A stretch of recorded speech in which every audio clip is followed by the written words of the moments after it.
I guess we didn't have enough creepy news from Romania, my home country, because here I come with more. Hi, this is Liana, Holistic Intimacy Coach. Welcome back to my channel. Here I help you get your orgasmic intimacy. Like I did in the previous video, I'm going to begin with a disclaimer. I'm an intimacy coach. The official certification is Sexological Bodywork. It's an American coaching certification. And I'm also a breathwork coach in another American method, which is called Rebirthing Breathwork. So I'm not a crime journalist. I'm not any kind of journalist. I'm not trained in that sense. But today and these days, a lot of crap just comes out from my country. And because in the past I was commenting about the freak-offs in the United States, about the chat rooms in South Korea, about the rape case in France, you know, with the husband who drugged his wife and fed her, quote unquote, to other men, about 90 men or something like that. Well, it seems our country is not, I don't think any country is spared of these sexual depravities and sexual deviances and just sick sexual people, basically. People who just can't have healthy, beautiful, intimate moments. So as an intimacy coach and also as a woman in this country, I'm aware that a lot of women, myself included, may fall prey to these kinds of stuff. And let me tell you about the case in Romania. There is or was, because now it's already shut down, a web page, a web freaking page in Romania, which was in the Romanian version of wankers.ro. In Romanian, it was onaniști.ro. Onanist, it comes from a French word. It's a neologism.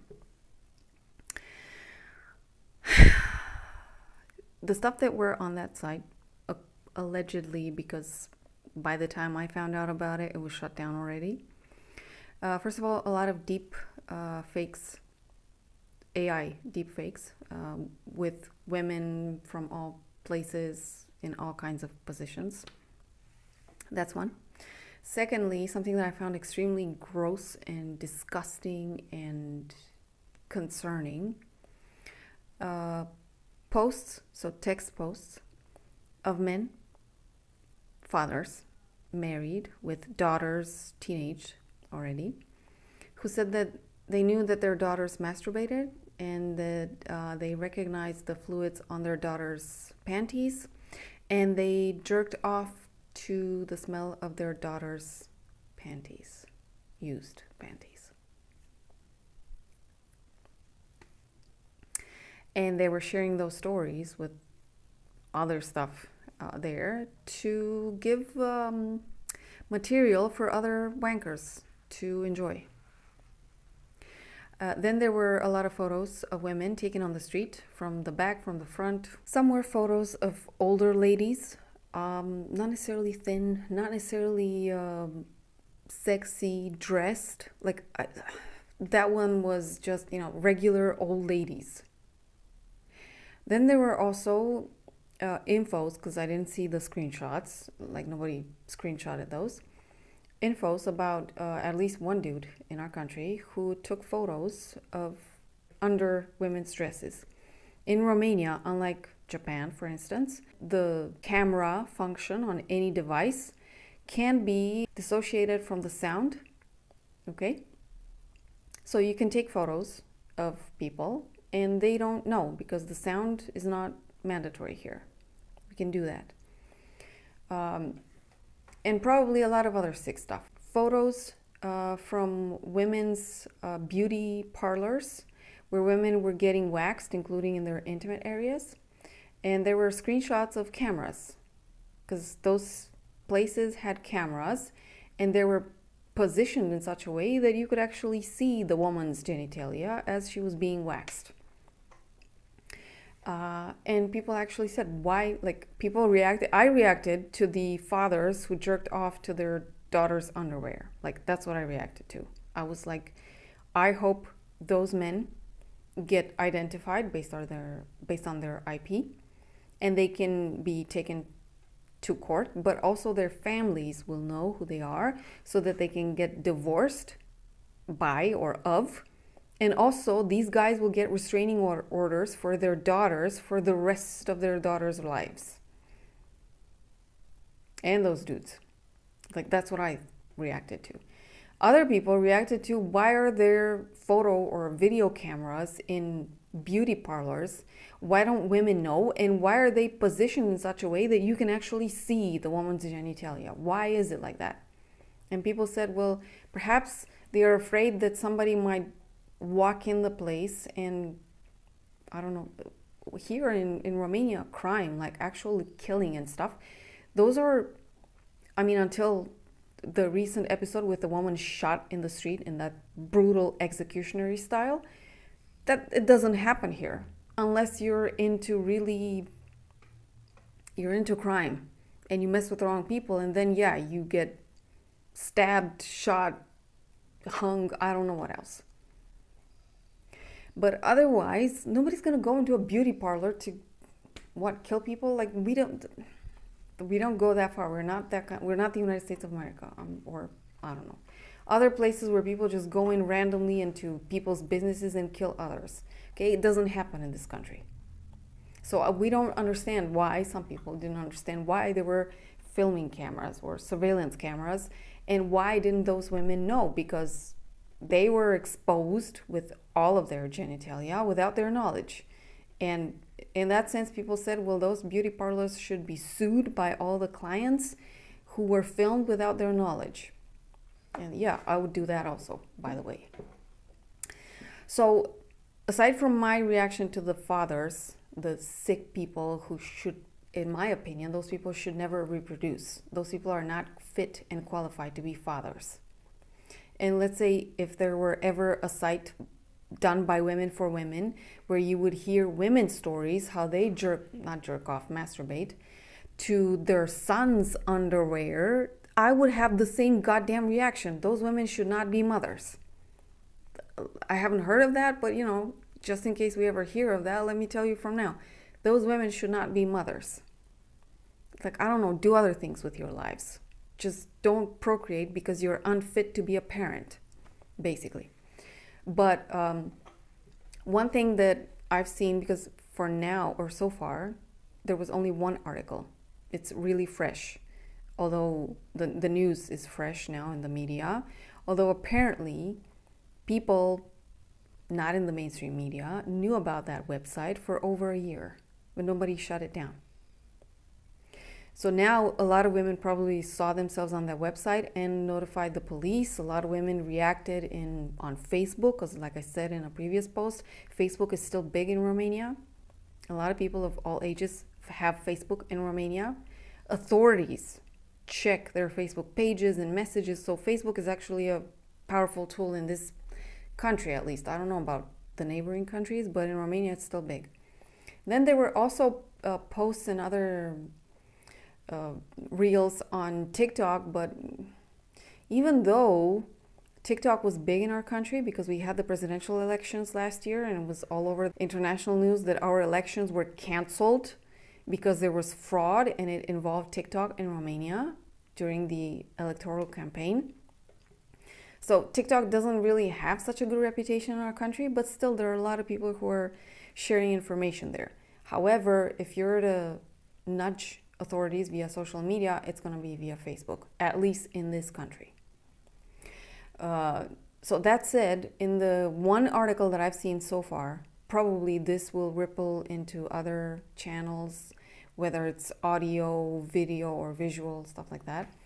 But in that article at the end, there was a paragraph about people asking for a law to pass in our country, so the parliament to pass a law in our country that forbids AI deepfakes with sexual content. Because those are, that Romania has a lot of problems with human trafficking, okay? Many girls from poor environments here, or poor families and poor regions in the country are stolen and trafficked abroad into brothels. And sadly, at least in Europe, when people hear of women in Romania, they automatically think of prostitutes, though the majority of those women don't do it because they want to. They do it because they've been trafficked. And in our country, only one woman who was trafficked and she was able to escape alive, because there are articles of women who are trafficked and they end up dead, young girls, not women. She openly speaks about it. But she said that she's not the only one who escaped the human trafficking business, but she is the only one who so far exposed herself publicly and is advocating for the protection of women of sexual abuse or human trafficking, whether it happens in our country or abroad. Okay, so she's the only one so far. Larisa is her name. I do have her on Facebook. Some of her posts are showing up on my newsfeed, and it's always awful to see. So in our country, we do have this phenomenon, which it has been going on for a very, very long time. This is not new. It's not. I'm not aware how much the phenomenon was spread during the communist regime, but after 1989, basically, when the communist regime fell in the entire former Soviet communist bloc, our country was exposed to human trafficking because there were a lot of poor places. The country was really in a bad shape, economically speaking. The people were poor, starving, they didn't have education, they didn't have the basic necessities ensured. And a lot of families were just preyed upon for their young daughters. And this has been going on in the 90s, in the 2000s, and it's still going on today, okay? And I see a lot of content that pops up on my YouTube algorithm with brothels in other countries where the people speak that there are the majority of prostitutes there are Romanian women. And me as a Romanian woman, that I can't even imagine selling my videos or photos online. Like, I don't even want to hear about it. I made a video about this one where people kept asking me for my credit card, my PayPal details so that they could send me money so that I could send them God knows what. And I said, dude, F off, because it's not something that I'm interested in. So when I see those things, they disturb me in such a way that it's a visceral, negative, and disgusting reaction that I have to that. And the majority of Romanian women, yeah, we're not like that, the majority. Yeah, sure, every country will have its a certain kind of women, like Britain has them, like a lot of other countries have them, who will do these things, but the majority of us don't. Like, there are other things that are important to us, like family, friends, a steady job, steady income, just our peace of mind, that thing. So, like, you can imagine, we don't need websites that are promoting disgusting things. Like, that's the last thing our country needs. Because in terms of sexual shadow, we've got a lot of problems here, a lot of them. So, as an intimacy coach, what are the things that I can say here? First of all, I think every woman in this country, like every woman on the planet these days, needs to start reading people, okay? And we need to really speak to the men that we want to get intimate with, or maybe even form a family with. And we need to have time to really know those people, to smell them, figuratively speaking, okay, to see if there's anything wrong with them. Because there are a lot of sick men who are under the guise of being leaders of a family or just family people, family men. They do a lot of crazy things. So that's the one thing that I will take away from this story, you know. Don't rush into relationships, don't rush into marriage. Really, and I think there's a lot of material online these days that will help us understand or pick up signs of sexual deviance. Okay, so that's it. I'm gonna stop right here because my wolf is calling for me right now. But yeah, ladies, I'm gonna really sit down and make a material, whether it's gonna be on my Patreon or here, about how you can spot a man that has sexual deviances and is just, there's something wrong there and you're better off to steer clear from the man. Yeah.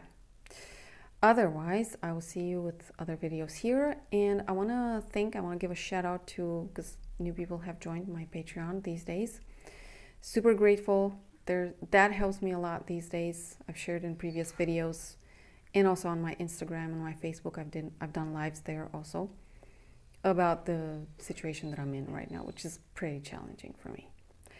So that was the on a personal note video that I did a while back. Thank you. See you soon.